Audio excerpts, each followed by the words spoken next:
नमस्कार, 5:25 खबरों में स्वागत है आप सभी का। मैं हूं आपके साथ श्रवण तंबोली। चलिए बुलेटिन की शुरुआत करते हैं। मुंबई को प्रधानमंत्री नरेंद्र मोदी ने सबसे लंबे समुद्री ब्रिज की सौगात दी। पीएम मोदी 6 लेन अटल सेतु का उन्होंने उद्घाटन किया। यह ब्रिज मुंबई और नवी मुंबई के बीच बनाया गया। 2 घंटे का सफर सिर्फ 20 मिनट में तय होगा। ब्रिज की कुल लागत 17,843 करोड़ रुपए है। चलिए आपको इस अटल सेतु की खासियत बताते हैं। 6 लेन समुद्री लिंक, दोनों तरफ एक एक इमरजेंसी लेन भी है। ब्रिज की कुल लंबाई 21.8 किलोमीटर है। समुद्र पर 16.5 किलोमीटर। मुंबई और नवी मुंबई की दूरी 20 मिनट में तय होगी। ब्रिज में 2 लाख मीट्रिक टन स्टील का उपयोग किया गया। ब्रिज मामले में बनाने में 5 लाख मीट्रिक टन सीमेंट लगे हैं। ब्रिज में रोजाना 70,000 यहाँ से वाहन गुजर सकेंगे। पक्षियों की सुरक्षा के लिए ब्रिज पर साउंड बैरियर, एडवांस लाइटिंग यहां पर लगाए गए, जिससे समुद्री जीवों को नुकसान नहीं पहुंचेगा।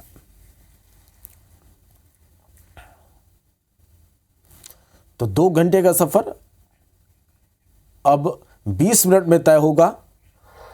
और अटल सेतु की जो खूबियां हैं वो भी हम आपको बता रहे हैं। तो 17,843 करोड़ रुपए इसकी लागत है। 5 लाख मीट्रिक टन सीमेंट का प्रयोग इसको बनाने में हुआ और 70,000 वाहन ब्रिज से हर दिन यहां से गुजर सकेंगे।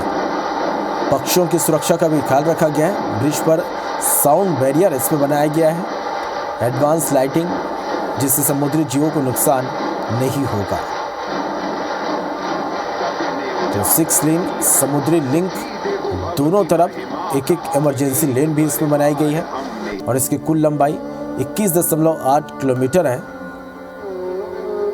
तो 6 लेन अटल सेतु का आज प्रधानमंत्री नरेंद्र मोदी ने उद्घाटन किया। मुंबई और नवी मुंबई के बीच ये ब्रिज बनाया गया है।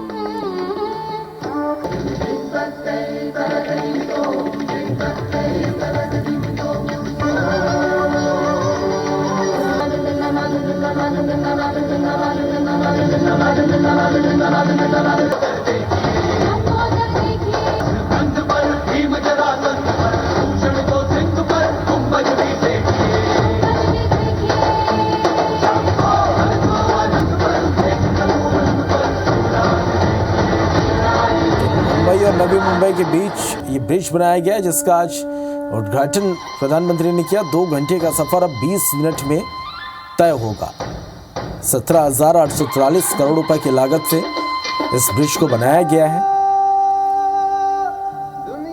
और सबसे लंबी समुद्री ब्रिज की सौगात आज मिली है। 6 लेन अटल सेतु का प्रधानमंत्री नरेंद्र मोदी ने आज उद्घाटन किया है।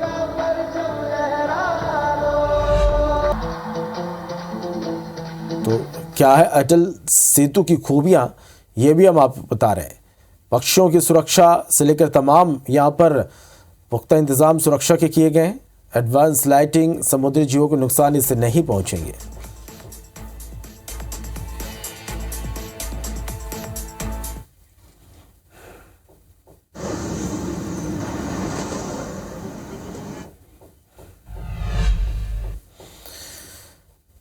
प्रधानमंत्री नरेंद्र मोदी ने आज नासिक के कालाराम मंदिर में स्वच्छता अभियान चलाया। मंदिर में दर्शन करने के बाद प्रधानमंत्री ने मंदिर परिसर की सफाई की। मंदिर में झाड़ू पोछा करते हुए पीएम मोदी का वीडियो सामने आया। इस दौरान उन्होंने देशवासियों से 22 जनवरी को राम मंदिर के उद्घाटन के मौके पर देश के सभी मंदिरों और तीर्थ क्षेत्रों में सफाई अभियान चलाने का आह्वान किया है। मैंने आह्वान किया था 22 जनवरी तक हम सभी देश के तीर्थ स्थानों की, मंदिरों की साफ सफाई करें, स्वच्छता का अभियान चलाएं। आज मुझे कालाराम मंदिर में दर्शन करने का, मंदिर परिसर में सफाई करने का सौभाग्य मिला है। राम मंदिर प्राण प्रतिष्ठा के पहले प्रधानमंत्री मोदी ने देशवासियों को ऑडियो संदेश दिया। अयोध्या को लेकर पीएम मोदी ने कहा, मैं इस समय भाव विभोर और भावुक हूं। भावनाओं को शब्दों में नहीं बांधा जा सकता। वहीं प्रधानमंत्री ने कहा कि आज से 11 दिन तक मेरा विशेष अनुष्ठान रहेगा।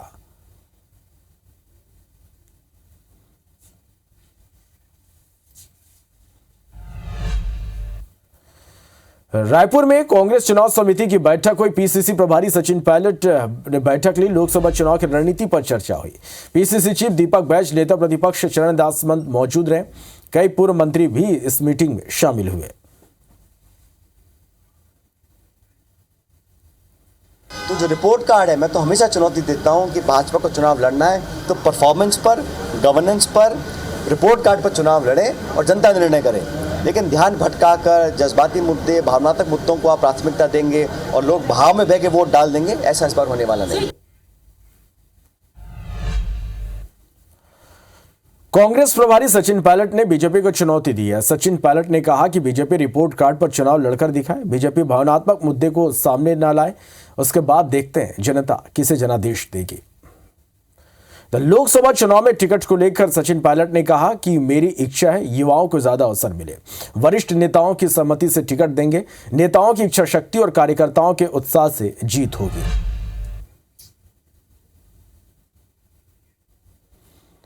तो उन्होंने कहा कि सचिन पायलट ने कहा कि युवाओं को ज्यादा से ज्यादा अवसर मिले, ये मेरी इच्छा है। वरिष्ठ नेताओं की सहमति से टिकट दिया जाएगा। नेताओं की इच्छा शक्ति और कार्यकर्ताओं के उत्साह से इस बार लोकसभा चुनाव में जीत होगी।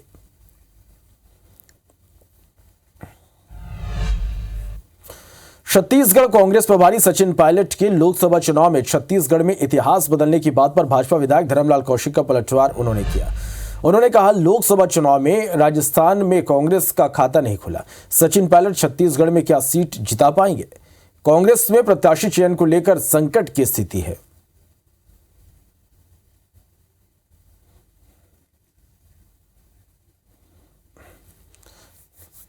तो कांग्रेस में प्रत्याशी चयन को लेकर संकट की स्थिति है। धर्मलाल कौशिक का यह बयान है। कांग्रेस राष्ट्रीय पार्टी से घटकर अब क्षेत्रीय पार्टी हो गई है, ये बड़ा बयान उन्होंने दिया है। तो सचिन पायलट के बयानों पर उन्होंने पलटवार किया। खबर भोपाल से, सांसद प्रज्ञा ठाकुर का बयान। कांग्रेस नेताओं के अयोध्या नहीं जाने पर उन्होंने कहा कि यह पूरे विश्व के लिए सौभाग्य है। प्रज्ञा ठाकुर के बयान है, जिन्हें आमंत्रण मिला उन्हें पहुंचना चाहिए। कांग्रेस को आमंत्रण मिला है लेकिन वो नहीं जा रहे। हमेशा से ही वो प्रभु राम का विरोध करते आ रहे।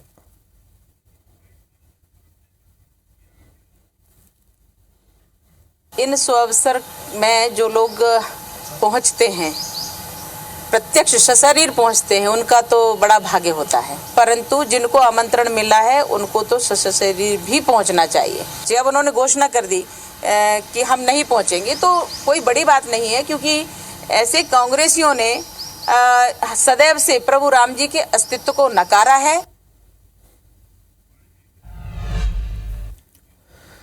भोपाल में मां तुझे प्रणाम योजना के अंतर्गत विद्यार्थियों के वाहन को सीएम डॉक्टर मोहन यादव ने रवाना किया। देश की सीमाओं तक भ्रमण के लिए जा रहे विद्यार्थी खेल एवं युवा कल्याण मंत्री विश्वास सारंग भी इस दौरान मौजूद रहे।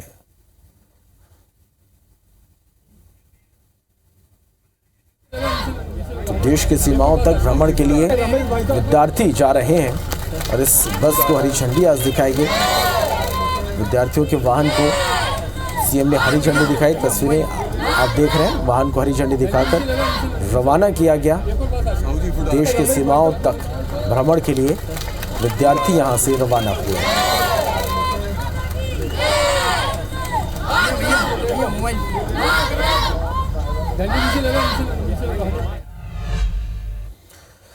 विजयपुर विधानसभा 2 में पहुंचे कांग्रेस के प्रदेश अध्यक्ष जीतू पटवारी और नेता प्रतिपक्ष उमंग सिंघार ने कांग्रेस कार्यकर्ताओं और पदाधिकारियों की बैठक ली।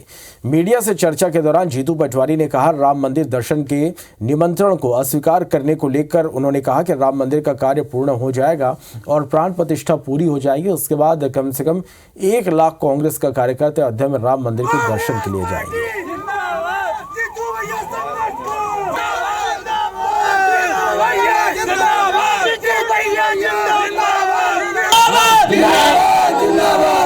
मुरैना के हमारे कांग्रेस के लिए 2 और 3 घंटे से हमारे ये साथ आपके स्वागत के लिए यहाँ पर तो आप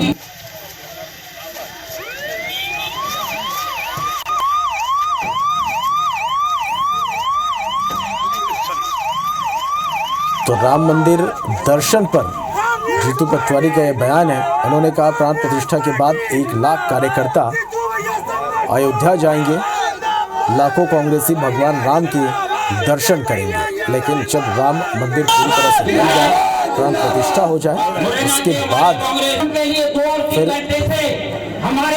रामलला के दर्शन करेंगे।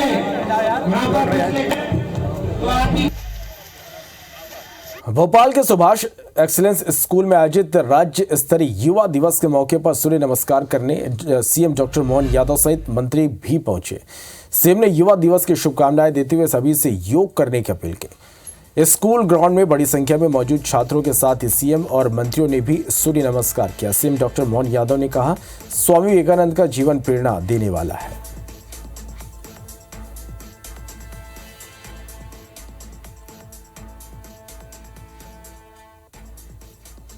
तो शिवाजी नगर के स्कूल में मुख्य कार्यक्रम का आयोजन किया गया। मध्य प्रदेश के सभी स्कूलों में भी सूर्य नमस्कार होगा। तस्वीरें आप देख पा रहे हैं, राजधानी में राज्य स्तरीय सामूहिक सूर्य नमस्कार की ये तस्वीर है।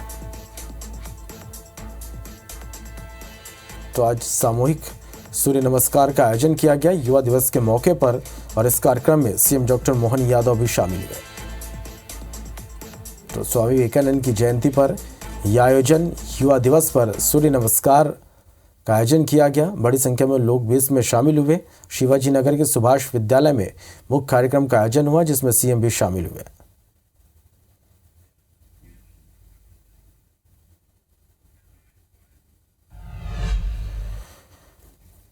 भिलाई के कुम्हारी में आयोजित राष्ट्रीय किसान मेले में सीएम विष्णुदेव साय शामिल हुए। मुख्यमंत्री ने स्टॉलों का निरीक्षण किया और किसानों से मुलाकात की। किसानों ने 101 टन सब्जियां अयोध्या के लिए समर्पित किया।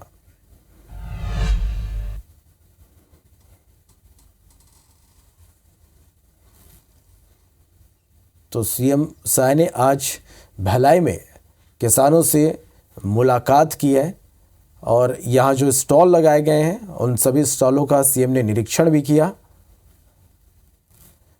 राष्ट्रीय किसान मेला का यह आयोजन है और किसानों से भी यहाँ पर मुलाकात सीएम ने की।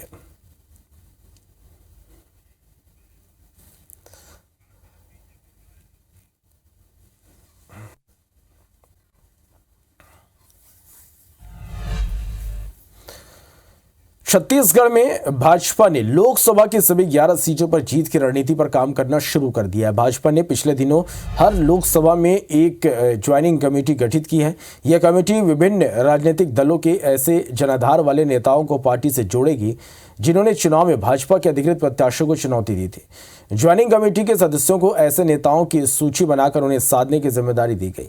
भाजपा के वरिष्ठ विधायक धर्मलाल कौशिक ने कहा कि पार्टी का एकमात्र लक्ष्य लोकसभा की सभी 11 सीटें जीतना है। इस पर कांग्रेस के प्रदेश अध्यक्ष दीपक बैज ने तंज कसते हुए कहा कि इससे साबित होता है कि भाजपा को अपने पुराने नेताओं पर भरोसा नहीं है।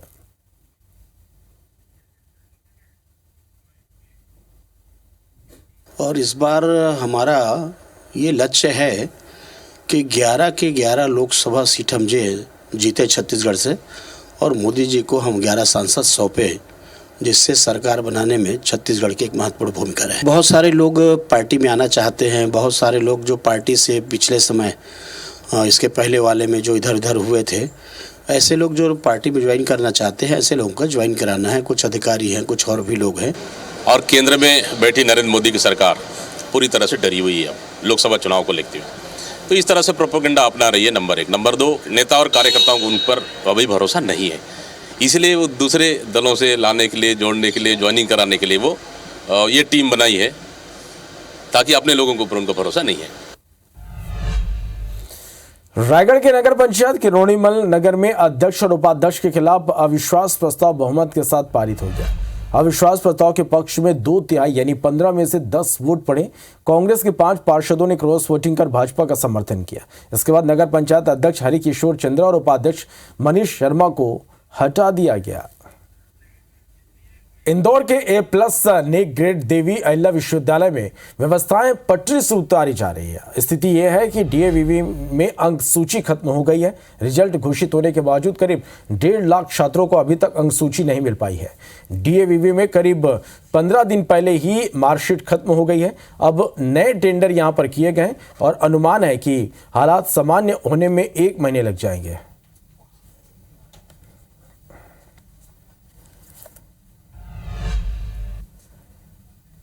अनूपपुर के नर्सिंग कॉलेज में सीबीआई ने छापा मारा। हाईकोर्ट के आदेश पर सीबीआई की टीम ने रिलायंस नर्सिंग कॉलेज पहुंची और छापेमार कार्रवाई की। नर्सिंग कॉलेज में मिल रही शिकायतों के बाद यह कार्रवाई की गई।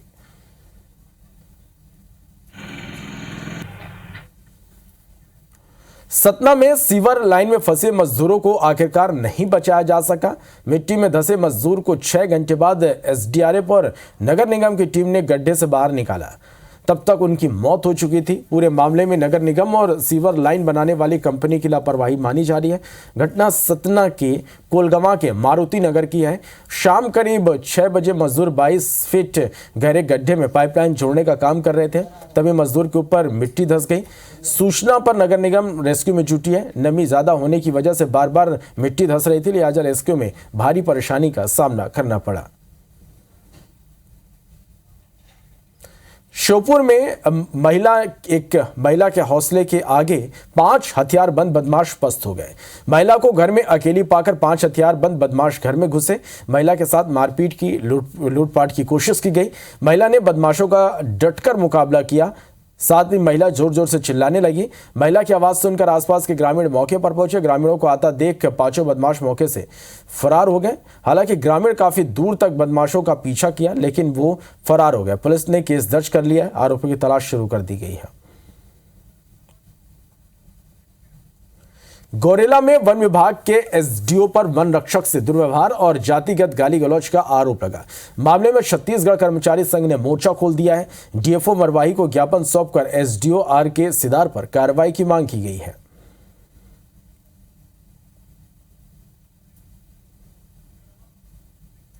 बड़ी खबर पखांजूर से बीजेपी नेता असीम राय की हत्या का खुलासा हुआ है। हत्या मामले में 11 आरोपी गिरफ्तार हुए हैं। मुख्य आरोपी विकास तालुकदार फरार है। पुलिस आरोपी की तलाश में जुटी हुई है। आपको बता दें कि हत्या के लिए 7 लाख रुपए की सुपारी दी गई थी। 1 लाख रुपए में कट्टा खरीदा गया था। हत्या में कांग्रेस नेता बप्पा गांगुली भी शामिल थे। नगर पंचायत अध्यक्ष बप्पा गांगुली नगर पंचायत अध्यक्ष के खिलाफ अविश्वास प्रस्ताव लाया गया था। बीजेपी पार्षदों ने अध्यक्ष के खिलाफ अविश्वास प्रस्ताव लाया था। बिना नंबर की बाइक, 3 लाख नगद, इसके साथ ही आपको बता दें जब्त किए हैं। Bastar range IG P Sundarraj ने इसका खुलासा किया है।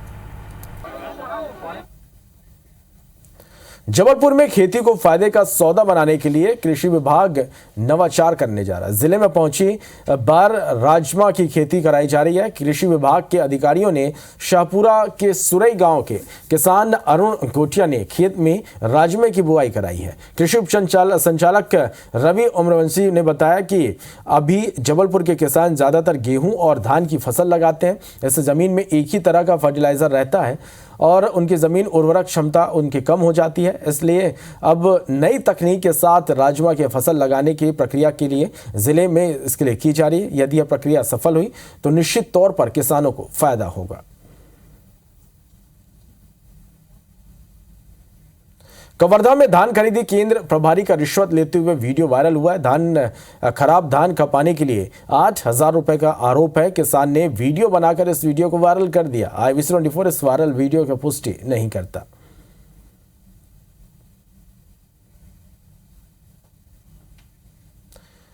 उज्जैन से अयोध्या भेजे जाएंगे लड्डू। सीएम मोहन डॉक्टर यादव ने ऐलान किया 5 लाख लड्डू अयोध्या भेजे जाएंगे। राम मंदिर की प्राण प्रतिष्ठा के अवसर पर ये लड्डू भेजे जाएंगे।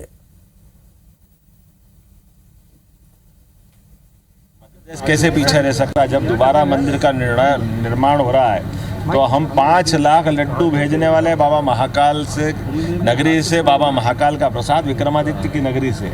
मध्य प्रदेश सरकार अपने इस अवसर पर इस पूरे उत्सव को अविस्मरणीय बनाने के लिए बाबा महाकाल का प्रसाद भेजेगी। इंदौर कलेक्टर आशीष सिंह ने शुक्रवार को कार्यालय में स्थित तहसील कार्यालयों के राजस्व कोर्ट का निरीक्षण किया। इस दौरान काम में लापरवाही बरतने पर कलेक्टर ने बिचौली हप्सी की तहसीलदार अंकिता वाजपेयी, मल्हारगंज के तहसीलदार ओम प्रकाश मानगरे समेत 4 रेडर्स को शोकॉज नोटिस जारी किया। साथ ही नायब तहसीलदार धर्मेंद्र सिंह चौहान के खिलाफ विभागीय जांच के निर्देश दिए गए। कलेक्टर को सभी अधिकारियों के खिलाफ लगातार शिकायतें मिल रही थी, जिससे उन्होंने राजस्व कोर्ट का निरीक्षण कर यह एक्शन लिया।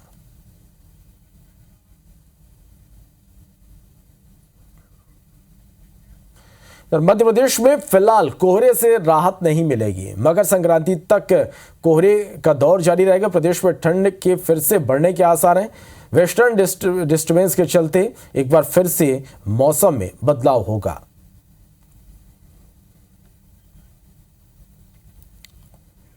इधर छत्तीसगढ़ में कोरोना धीरे धीरे पैर पसार रहा। प्रदेश में 18 नए कोरोना के मरीज मिले हैं। सुकमा और रायगढ़ में कोरोना के 4 मरीज मिले। बालोद और बस्तर में कोविड के 3 मरीज मिले हैं। दुर्ग, बेमेतरा, बलौदाबाजार, कांकेर में 1 मरीज मिले हैं। एक्टिव मरीजों की संख्या 112 हो गई है। 17 मरीज इलाज के बाद ठीक हुए हैं।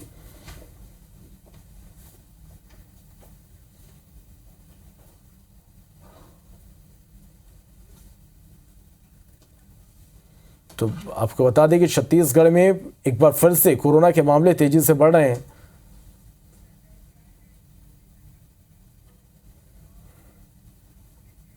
आगे देखते हैं UP update.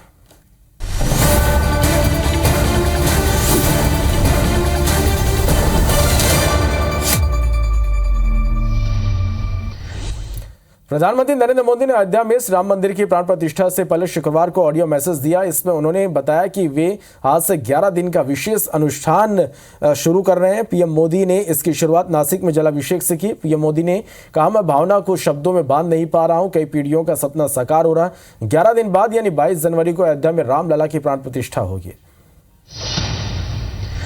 CM Yogi Lucknow के AKTU में आयोजित कार्यक्रम में शामिल हुए।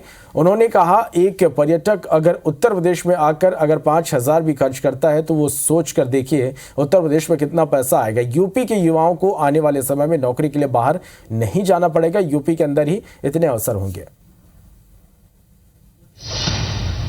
सपा अध्यक्ष अखिलेश यादव ने दावा किया कि उन्हें रामलला की प्राण प्रतिष्ठा का निमंत्रण नहीं मिला है। उन्होंने कहा, मुझे कोई निमंत्रण का कोरियर नहीं मिला है। जो पत्रकार साथी निमंत्रण भेजे जाने की बात पूछ रहे हैं वो कोरियर की रसीद दिलवाएं। उत्तर प्रदेश लोक सेवा आयोग में चल रहे UPPSC के साक्षात्कार की प्रक्रिया पूरी हो गई। PCI मेंस में भी रामलला छाया रहे। इंटरव्यू के दौरान अभ्यर्थियों से प्रधानमंत्री नरेंद्र मोदी के लक्षद्वीप दौरे, मालदीव विवाद और राम मंदिर समेत अन्य सवाल पूछे गए। इंटरव्यू बोर्ड ने राम मंदिर के भी मुद्दे से जुड़े कई सवाल पूछे। मुख्तार के करीबी अफरोज पर पुलिस ने कार्रवाई की। माफिया मुख्तार अंसारी के गिरोह के सदस्य अफरोज खान मदेगंज थाना क्षेत्र में 1 करोड़ 45 लाख की संपत्ति कुर्क की गई है। बाराबांकी पुलिस ने लखनऊ में संपत्ति की कुर्की की। आरोपी ने अपनी पत्नी के नाम से यहां पर अवैध संपत्ति बनाई थी।